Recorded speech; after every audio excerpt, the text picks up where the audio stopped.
Hi user, welcome to my channel learning with खटक। अपने last lectures के अंदर हमने मैथमेटिकली प्रूफ किया था। मैथमेटिकली हमने सारी कैलकुलेशंस की थी कि हम कैसे एक न्यूरल नेटवर्क को बना सकते हैं जो कि सिंगल न्यूरॉन्स पे या परसेप्ट्रॉन पे कंसिस्ट होता है। उसके अंदर हमने बेसिकली मैथमेटिकली सारी कैलकुलेशंस की थी कि हम कैसे इनपुट्स इनिशियलाइज़ कर सकते हैं, वेट्स कैसे इनिशियलाइज़ कर सकते हैं, और सबसे इंपॉर्टेंट चीज़ होती है उसके अंदर कि हम लॉस को हम कैसे कैलकुलेट कर सकते हैं। फॉर एग्जांपल अक्सर हम ये बात सुनते हैं कि जी एरर ऑफ द नेटवर्क या लॉस ऑफ द नेटवर्क। सो जब हम इनपुट देते हैं तो हमारा मॉडल हमें कुछ प्रिडिक्टेड आउटपुट दे देता है। सो वो जो प्रिडिक्टेड आउटपुट है और जो एक्चुअल आउटपुट है उनसे हम लॉस को कैसे फाइंड आउट करते हैं। और देन मोस्ट इंपॉर्टेंट थिंग कि अगर हमारे पास नेटवर्क के अंदर लॉस आ जाता है तो हम उस लॉस को कैसे मिनिमाइज करते हैं बाय अपडेटिंग वेट सम। सो अगर आप लोगों ने लास्ट लेक्चर नहीं सुना तो इस लेक्चर्स को आप प्रॉपरली अंडरस्टैंड नहीं कर सकते। सो इट इज़ रिक्वेस्टेड कि आप लोग सबसे पहले जाके वो फर्स्ट लेक्चर सुन लें जिसका टाइटल था implementation of neural network part 1, ताकि एक दफ़ा वो सारी कैलकुलेशंस आप अपने हाथ से परफॉर्म कर लें, तब आप क्या कर सकते हैं, इस लेक्चर्स को आसानी के साथ आप लोग इम्प्लीमेंट कर सकते हैं। ओके, सो यहाँ पे ऑब्वियसली हमारे पास क्या है कि हम सबसे पहले simple perceptron, real values is input, weights, loss calculation etcetera. So सबसे पहले हमने यहाँ पे स्टार्ट किया है नमपाई रे से। उसके बाद you people know very well कि सबसे पहले हमने क्या करना होता है, अपने न्यूरल नेटवर्क्स को हमने कुछ इनपुट्स देनी होती है। तो ये मेरे पास क्या है, ये मेरे पास वो इनपुट्स हैं जो कि मैं क्या करूँगा, अपने न्यूरल नेटवर्क्स को मैं दूंगा। ओके, सो ये अगर हम देख लें तो मेरे पास कितने सैंपल्स हैं या कितने इनपुट्स हैं, इनपुट्स 1, इनपुट 2, 3 एंड 4। सो इसको मैं रन कर लेता हूँ ताकि ये मैं जस्ट आगे जब यूज़ करूँगा तो ये प्रॉपरली हमारे पास यूज़ हो सके। ओके ओके, उसके बाद ये चूंकि मेरे पास इनपुट्स हैं, उसके बाद मेरे पास इसके जो करस्पॉन्डिंग लेबल्स होते हैं वो भी मैंने क्या करने होते हैं, क्रिएट करने होते हैं। सो ये मैंने उसके क्या कर दिए, लेबल्स भी क्रिएट कर लिए। 4, चूंकि 4 मेरे पास इनपुट्स हैं, सो 4 मैंने क्या कर दिए, इसके लेबल्स क्रिएट कर दिए। सो अब अगर हम ग्राफिकली थोड़ा सा देख लें तो इसके अकॉर्डिंगली अगर आप लोग इस ग्राफ में देख लें तो हमारे पास जो इनपुट्स हैं वो भी गिवन है और जो आउटपुट्स हैं वो भी हमारे पास गिवन है कि ये मेरे पास इनपुट्स हैं और ये मेरे पास क्या है, इसकी जो आउटपुट हैं, जो एक्चुअल आउटपुट हैं, ये हमारे पास है। ओके, मेरे पास इनपुट्स आ गई। इसके बाद इज़ यू नो कि हमने हर एक इनपुट्स के साथ वेट असाइन करना होता है और वो वेट हमारे पास क्या होते हैं, रेंडमली हम सेलेक्ट करते हैं। सो यहाँ पे लेट्स सपोज मैं इसको रेंडमली सेलेक्ट कर लेता हूँ।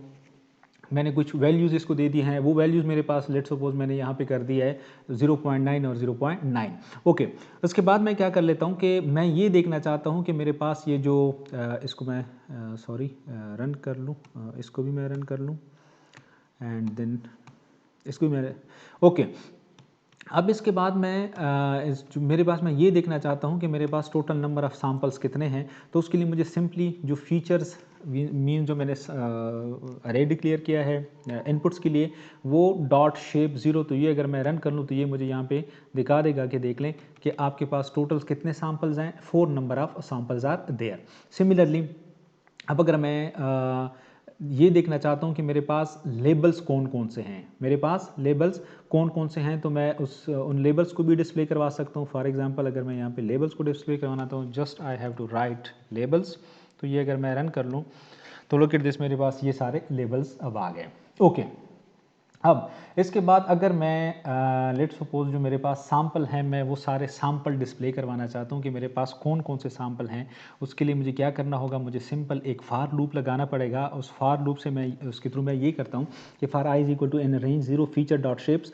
आप फीचर्स जो हमने नमपाई अरे क्रिएट की हुई है उसके अंदर आप जाएं और एक एक सैम्पल्स को आप क्या करते जाएं, इसको प्रिंट करते जाएं।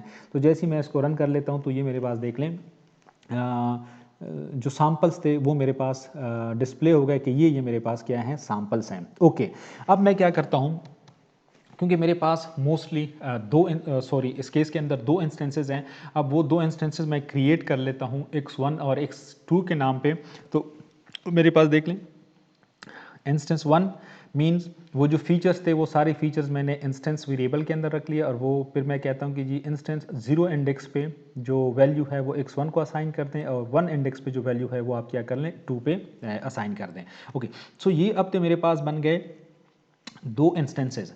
अब आप लोगों को अगर याद हो तो उसके बाद हम क्या करते हैं, कि जो इनपुट्स होती हैं वो हम वेट्स के साथ मल्टीप्लाइड करते हैं ताकि हमारे पास डॉट प्रोडक्ट आ जाए। सो उस डॉट प्रोडक्ट के लिए अगर आप लोग देख लें, अच्छा एक चीज़ मैं आप लोगों को क्लियर कर दूं कि मैं वही फंक्शंस बार बार रिपीट करता जा रहा हूं। ये देख लें, वही फंक्शंस यहाँ पे भी है, वही फंक्शंस यहाँ पे भी है। सिर्फ जो यहाँ पे मैंने ऑपरेशन लिखा हुआ है उस ऑपरेशंस के लिए मैं कोड रिन्यू करता जाऊंगा, बाकी सारा कोड मेरे पास क्या होता जाएगा, रिपीट होता जाएगा। सो ये देख लें, यहाँ पे मैं क्या कर रहा हूँ, वेट और जो इनपुट्स हैं वो मैं क्या कर रहा हूँ, मल्टीप्लाइड कर रहा हूँ और उनकी वैल्यू मैं क्या कर रहा हूँ, सम के अंदर रख रहा हूँ। सो इसको अगर मैं रन कर लूँ, ओके, क्योंकि मैं कोई वैल्यू प्रिंट नहीं करवा रहा, इट्स ओके। नाउ अब मेरे पास सम की वैल्यू आ गई। अब मैं क्या करूँगा, इस सम की वैल्यू को मैं कंपेयर करूँगा एक थ्रेशहोल्ड वैल्यू के साथ, एक थ्रेशहोल्ड वैल्यू के साथ। तो उसके लिए मुझे क्या करना होगा, फॉर एग्जांपल मुझे यहाँ पे एक थ्रेशहोल्ड की वैल्यू क्रिएट करनी होगी। Yes, threshold is equal to, जो कि मेरे पास इस केस के अंदर लेट्स सपोज मैं थ्रेशहोल्ड की वैल्यू रख लेता हूँ 0.5। सो क्या मतलब कि मैं यहाँ पे उसे अपने नेटवर्क को बता रहा हूँ कि आपके पास ये जो सम की वैल्यू आ रही है, ये सम की वैल्यू आपने इस थ्रेशहोल्ड के साथ कंपेयर करना है। कैसे कंपेयर करना है आपने, इस तरह, लुक एट दिस, बाकी लूप उसी तरह कंटिन्यू हो रहा है। सम मेरे पास क्रिएट हुआ है, if some is greater than threshold तो आउटपुट 1, एल्स आउटपुट 0। सो इसका सिंपली हम ये भी कह सकते हैं, अगर सम की वैल्यू थ्रेशहोल्ड से ग्रेटर है तो न्यूरॉन फायर कर दो, अदरवाइज न्यूरॉन फायर ना कर दो। मींस न्यूरॉन सिंपली हमें क्या रिटर्न करके दे, 0 रिटर्न करके दे। ओके, अब इसके बाद मैं क्या कर सकता हूँ, जो मेरे पास प्रिडिक्शन है वो प्रिडिक्शन मैं क्या कर सकता हूँ, I am simply print the prediction. और प्रिडिक्शंस के लिए मुझे क्या करना होगा, वही सारा वही कोड है, सिंपल मैंने यहाँ पे लिखा print the prediction as output. अब अगर इसको मैं रन कर लेता हूँ तो आप लोग देख लें कि ये मेरे पास इसकी प्रिडिक्शन आ गई। The prediction is 0, the prediction is 1, the prediction is 1, etcetera. Okay, अब सिंप्लिसिटी के लिए मैं क्या करता हूँ कि मैं अपनी प्रिडिक्शंस को जो एक्चुअल वैल्यूज़ हैं या एक्चुअल आउटपुट है उसके साथ मैं क्या कर लेता हूँ, कंपेयर कर लेता हूँ। इसका फ़ायदा मुझे क्या होगा कि मुझे दोनों चीज़ें क्लियर हो जाएंगी कि मेरे पास जो प्रिडिक्शंस यहाँ पे ये वाली आ रही है कि ये मेरे पास क्या है, प्रिडिक्शन है, और ये मेरे पास एक्चुअल वैल्यूज़ है। उसका फ़ायदा मुझे ये हो जाएगा कि मुझे आइडिया हो जाएगा कि मेरा नेटवर्क कहाँ कहाँ पे गलती कर रहा है। सो ये मेरे पास जस्ट वो कोड है, यहाँ पे बाकी मैंने कुछ भी नहीं लिखा, सिर्फ प्रिडिक्शंस मैंने just the prediction is output where is the actual values are labels. और लेबल्स मेरे पास क्या है, वो लेबल्स मैंने यहाँ पे, अगर आप लोग देख लें तो लेबल्स मैंने यहाँ पे जस्ट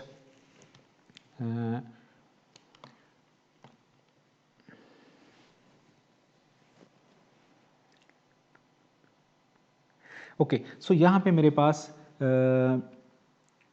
अगर ऊपर हम एक कोड में देख लें तो लेबल्स जो कि ऑलरेडी मैं क्या कर चुका था, ऊपर डिक्लेयर कर चुका था, जो टारगेट वैल्यूज़ थी वो मैंने, अब अगर इसको मैं रन कर लूँ, सो लुक एट दिस, तो ये मुझे बता रहा है कि the prediction is 0 where is the actual values are 0। So it means कि मेरे नेटवर्क ने कोई गलती नहीं की, there is no error in this network. दूसरी सूरत के अंदर the prediction is 1 where is the actual values are 0। So इसका मतलब है कि इस सैंपल के लिए भी मेरे नेटवर्क ने गलती की है, सिमिलरली इस सैंपल के लिए भी मेरे नेटवर्क ने गलती की है। ओके, अब ये तो मुझे आइडिया हो गया कि मेरे नेटवर्क ने, अगर इसको मैं थोड़ा सा इस पर डिटेल पे हम देख लें कि जो फर्स्ट वन सैंपल है और जो फोर्थ वन सैंपल है, यहाँ पे मुझे क्या आ गया, गलती आ गई, एरर जनरेट हो गया। अब एरर जैसी मेरे नेटवर्क ने जनरेट करके दे दिया, उसके बाद मैंने क्या करना है, लॉस को कैलकुलेट करना है। मीन्स कि how big a mistake that और नेटवर्क जनरेटेड। तो उसके लिए मुझे क्या करना होगा, बाकी सारा कोड मैंने उसी तरह वही रिपीट किया। यहाँ पे मैंने सिंपली एक काम किया, यहाँ पे लॉस को कैलकुलेट करने के लिए कि loss is equal to actual minus output, कि जो एक्चुअल वैल्यू थी उससे अगर मैं आउटपुट को, जो प्रिडिक्टेड आउटपुट है उसको मैं माइनस कर लूँ तो वो मेरे पास क्या आ जाएगा, लॉस आ जाएगा। अब अगर इस कोड को मैं रन कर लूँ तो आप लोग ये देख लें, ये आपके पास जो प्रिंट आउटपुट स्टेटमेंट भी आ रही है, मैं कुछ भी नहीं लिख रहा, मैंने यहाँ तक एक्चुअल और फिर उसके बाद and loss of the network is equal to loss actual. अब मैंने यहाँ पे जो लेबल्स थे वो मैंने सारे एक्चुअल को असाइन कर दी और फिर उसके बाद मैं क्या कर रहा हूँ, अब अगर इसके आउटपुट को हम थोड़ा सा स्टडी कर लें, ये देख लें, the prediction is 0 where the actual values are 0, the loss of the network is equal to 0। So there is no loss in the network.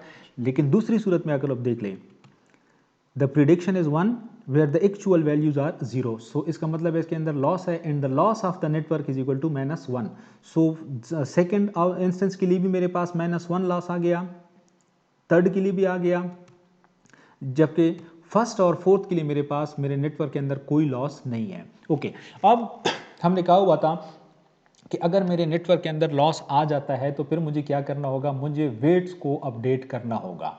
अब वेट को जब मैं अपडेट करता हूं तो उसके लिए मुझे एक वेरिएबल की ज़रूरत होती है, और वो वेरिएबल मेरे पास क्या है, वो वेरिएबल मेरे पास है लर्निंग रेट। सो यहाँ पे सबसे पहले मुझे क्या सेट करना होगा, एक वैल्यू सेट करनी होगी लर्निंग रेट। और लर्निंग रेट हम क्या कर सकते हैं, 0 से लेकर 1 तक कोई भी वैल्यू सेट कर सकते हैं। सो उसको मैंने सेट कर दिया 0.1। ये मेरे पास लर्निंग रेट आ गया, इसको मैं रन कर लेता हूँ। तो ये मेरे पास अब लर्निंग रेट आ गया। अब उसके बाद मैंने वेट को अपडेट करना है। बाकी कोड मैं उसी तरह लिख लेता हूँ, सिर्फ मैंने एक काम इसके अंदर अब कर लिया। देख लें, जब लॉस को मैंने कैलकुलेट कर लिया, एक्चुअल मैंने आउटपुट, बाकी देख लें ये सारा कोड मेरे पास ऑलमोस्ट वही आ रहा है ऊपर से जो मैं सॉरी कॉपी कर रहा था। सो यहाँ पे अगर आप लोग देख लें तो ये मेरे पास लॉस सारी वेट्स को मैं कैसे अपडेट कर रहा हूँ, ये मेरे पास है जो फर्स्ट वन है, this is updated weights, this is the old weights plus loss जो कि मैंने यहाँ से कैलकुलेट किया, और फिर लर्निंग रेट जो मैंने ऊपर डिफाइन कर दिया। सो इसको अगर मैं रन कर लेता हूँ, जस्ट क्योंकि मेरे पास कोई प्रिंट स्टेटमेंट इसके अंदर है नहीं। अच्छा, अब हम ये देखना चाहते हैं कि क्या इस वेट्स के अपडेट ने जो वेट्स हमने अपडेट कर लिए, क्या इसका कोई इफेक्ट भी आया या कोई इफेक्ट नहीं आया। तो उसके लिए मैं क्या करता हूँ, ऑब्वियसली अब यहाँ पे मुझे एक कॉन्सेप्ट यूज़ करना पड़ेगा इपॉक्स का, कि मैं क्या करूँगा, ये लॉस बैक प्रोपेगेट करूँगा इनपुट की तरफ, ताकि नई इनपुट्स हमारे पास अपडेटेड वेट्स के साथ आ जाएं। तो उसके लिए मुझे क्या करना होगा, we have to run the network for another iteration concepts of training. So इसके लिए मुझे एक उसकी वेरिएबल्स की ज़रूरत होगी, कॉन्सेप्ट ऑफ इपॉक्स। सो यहाँ पे मैं अब डिफाइन कर रहा हूँ एक इपॉक्स इज इक्वल टू 5, कि आप क्या कर लें, जो मेरा नेटवर्क है उससे एटलीस्ट 5 टाइम्स ये इनपुट दे दें, 5 टाइम्स इसको इनपुट दे दें। सो 5 टाइम्स अगर मैं इनपुट देता हूँ तो यहाँ पे अगर आप लोग देख लें तो let me create another cell. So look at this, मैंने बाकी सारे काम वही रखे हैं। अब मेरे पास स्टेटमेंट के अंदर loss of the network etcetera वही चीज़ें हैं। जो लॉस मेरे पास आ गया वो मेरे पास आ गया, अपडेटिंग वेट्स भी मेरे पास आ गए। बाकी मैं फ़िलहाल इसके अंदर कोई काम नहीं कर रहा। इसको अगर मैं रन कर लेता हूँ तो मेरे पास जस्ट वही आउटपुट अभी दोबारा आ गई। Let me show it. Okay, लेकिन सॉरी, हाँ, इसके अंदर अगर आप लोग देख ले, अब चूंकि मैंने ईपॉक्स का कॉन्सेप्ट दिया था, ईपॉक्स के लिए मैंने सिंपली क्या किया, मैंने एक और लूप क्रिएट कर दिया for j is equal to n range of number of epochs, और मैं सिंपली प्रिंट कर रहा हूँ ईपॉक्स नंबर के मतलब 0 ईपॉक्स, 1 ईपॉक्स, 2 ईपॉक्स। फिर उसके बाद ये जो इंटरनल लूप था ये मैंने जस्ट उसको एनोटेशंस प्रोवाइड कर दी। बाकी अब अगर आप इसके आउटपुट को देख लें तो ईपॉक्स 1 पे prediction is equal to 0, actual values is 0 and loss of the network is equal to 0। So पहली बॉक्स में आप लोग देख लें, मुझे दूसरे जो लेंथ है, सो दूसरी जो मेरे पास सैंपल है उस पर भी मुझे लॉस आ रहा है, जो थर्ड वन है उस पर भी मुझे लॉस आ रहा है, यहाँ पे भी मुझे लॉस नहीं आ रहा। ओके, फिर मैंने जब वेट्स को अपडेट कर लिया, जब मैंने वेट्स को अपडेट कर लिया तो देख लें पहले पे मेरे पास कोई लॉस नहीं है, दूसरे पे मेरे पास लॉस है, लेकिन तीसरे पे मेरे पास इस दफ़ा लॉस नहीं है। इसी तरह मेरे पास चौथे पे भी लॉस नहीं है। सिमिलरली अगर मैं यहाँ पे थर्ड इपॉक्स को देख लूँ तो थर्ड इपॉक्स में मेरे पास लॉस जो है, इसमें भी देख लें नेटवर्क लॉस 0, इसमें भी नेटवर्क लॉस 0, इसमें भी नेटवर्क लॉस 0 और इसमें भी network loss 0। So it means कि थर्ड इपॉक्स पे जो लॉस है वो मेरा यहाँ पे मिनिमाइज हो गया है। लेकिन it's not a good thing कि थर्ड इपॉक्स पे लॉस मिनिमाइज हो चुका है, लेकिन मेरा सिस्टम देख लें 3, 4 या इवन अगर मैंने इपॉक्स 50 सेट किए हैं तो वो 50 इपॉक्स तक चलेगा। सो अब from epochs 3 all of the predictions are correct, सारी प्रिडिक्शंस ठीक है। So we have to terminate the learning at epoch 3। हमें इपॉक 3 पे क्या करना होगा, इसको स्टॉप करना होगा। अब स्टॉप करने के लिए लेट्स सपोज मैं जल्दी से दोबारा अपने जो कर्नल है उसको रिस्टार्ट कर लेता हूँ। Restart the colonel. सो मैं यहाँ अच्छा, आफ्टर रिस्टार्टिंग द कर्नल अब थोड़ा सा मैं क्विकली एक और सैंटिक्स को यूज़ करके यही सेम प्रोग्राम जल्दी से रन कर लेता हूँ, और जो अर्ली स्टॉपिंग की टेक्निक्स है वो सबसे लास्ट सेल पे है। तो ये वही चीज़ें मैंने लेबल्स डिक्लेयर किए लेबल्स मैंने क्रिएट किए, लेट्स वेट वेट्स मैंने यहाँ पे क्रिएट किए। सो यहाँ पे अगर आप लोग इसको रन करते जाएँ, सिमिलरली थ्रेशहोल्ड मैंने यहाँ पे किया, लर्निंग रेट इपॉक्स मैंने 20 रखा। तो ये मेरे पास अब सारी चीज़ें आ गई हैं। लेकिन यहाँ पे सिर्फ जो एक चीज़ मैंने आप लोगों को दिखानी थी कि पहले मेरा जो ये काम जो चल रहा था, ये मेरा चल रहा था 20 इपॉक्स तक चल रहा था, लेकिन अब मैंने एक कंडीशन लगाई है यहाँ पे, प्रोग्राम मैंने थोड़ा सा चेंज किया है इस सेल के अंदर। अब मैंने इसको ग्लोबल डेल्टा कहा हुआ है, और जो लॉस मैंने पहले कैलकुलेट कर रहा था उसको मैंने जस्ट डेल्टा कहा है। एक्चुअल माइनस फायर जो आउटपुट था, वो आउटपुट को मैंने यहाँ पे जस्ट फायर कह दिया है। So global delta is equal to global delta plus delta, दोनों को ऐड करके असाइन यहाँ पे कर लो। फिर यहाँ पे मैं एक कंडीशन लगा लेता हूँ कि if global delta is equal to 0, तो फिर इसको क्या कर लो, ब्रेक कर दो। अब जैसे ही मैंने इसको कर दिया है, तो मैंने 20 इपॉक्स इस दफ़ा दिए हुए थे कि मैं 20 आइट्रेशंस करना चाहता हूँ।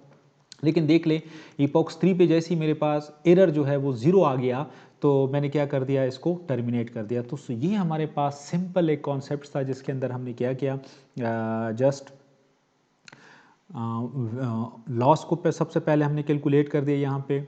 ये अब हमारे पास लॉस है, आप लोग ये डेल्टा की जगह पे लॉस भी लिख सकते हैं। और फिर हमने वेट्स को अपडेट कर दिया, ये हमारे पास जो वेट्स को अपडेट करने का मेथड था, ये हमारे पास वेट को अपडेट हो गया। और फिर उसके बाद हमने दोबारा जब इसको चेक कर लिया, तो ये हमारे पास सिंपली थर्ड इपॉक्स तक लॉस मिनिमाइज़ हुआ, एरर कम से कम हुआ। तो फिर उसके बाद हमने क्या कर दिया, इसको अर्ली स्टॉपिंग की टेक्निक्स यूज़ करके हमने इसको टर्मिनेट कर दिया। So thank you very much. अपने नेक्स्ट लेक्चर्स के अंदर हम होपफुली इसके प्रैक्टिकल न्यूरल नेटवर्क्स क्रिएट करने के जो बेसिक स्टेप्स होते हैं कि कैसे हम सिंगल लेयर न्यूरॉन्स क्रिएट कर सकते हैं, कैसे मल्टीपल लेयर्स न्यूरॉन क्रिएट कर सकते हैं, कैसे डॉट प्रोडक्ट फाइंड आउट कर सकते हैं, और इस तरह के छोटे छोटे जो टास्क हैं बेसिक लर्नर के लिए, वो हम इंशाल्लाह अपने नेक्स्ट लेक्चर्स के अंदर डिस्क्राइब करेंगे। Thank you very much.